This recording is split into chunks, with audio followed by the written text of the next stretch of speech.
და ისევ სატანჯველი თავდაბლობას შობს.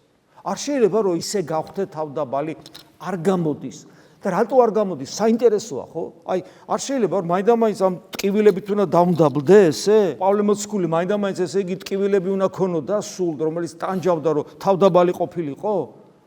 ესე იგი, ნახეთ, მე ეს მართლა საიდუმლოება, რატომ ხდება? რატომ არის ეს საჭირო? რატომ საუბრობენ ამაზე წმინდა მამები, წმინდა წერილი?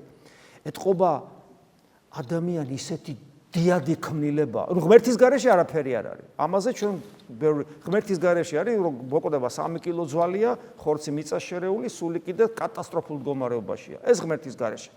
მაგრამ ღმერთთან ერთად ადამიანი ისეთი დიადი არსებაა, რომ ყოვლადწმინდა სამების წიაღში, როგორც ქრისტეს თანამემკვიდრე, ქრისტეს მარჯვნივ დაჯდება ყოველი ადამიანი. ღვთაებრივი ძალაუფლებით აღიჭურვება, როგორც განკაცებული ღმერთი და იქნება მადლით ღმერთი, ღმერთის შვილი. ეხლა ეს სიტყვები არის, მაგრამ ამ სიტყვების შინაარსს დაუფიქრდით ეს რას ნიშნავს?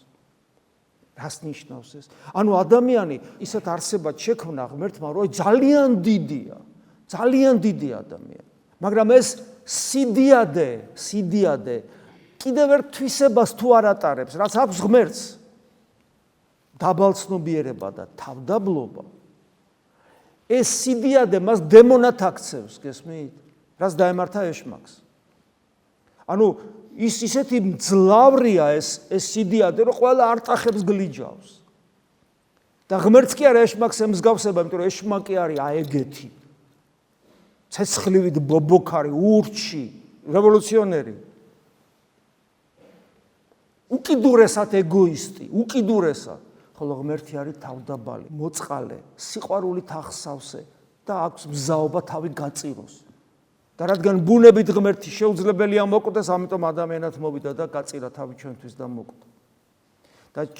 და სხვა სამოთხე და სხვა სასופველი თუ არა ღმერთი არ არსებობს. ისედაც ბობოქარი სულია, ის ჯოჯოხეთია. ხო და ადამიანი არჩევანს აკეთებს. ღმერთი სასარგებლოდ, მაგრამ ვერ ხვდება ბოლომდე, ბუნებას დაუმორჩილებელია. თან ჩვენში ეს დემონური თესლია იქ რო გვითხრა სამოთხეში ღმერთებივით იქნებით სიკეთეს სიმართლეს გაარჩევ ბოროტებას უკეთურებისგან ბოროტებას სიკეთისგან გაარჩევ და ასე შემდეგ და აი ეს დემონური ცოდნა და თესლი ჩადო ჩვენში და გვატყილებს, გვაცდუნებს. განსასწრებელი რომელიც არის ჩვენ ცხოვრებაში ის შობს თავდაბლობას, რომელიც არის ზუსტად მაცხოვნებელი.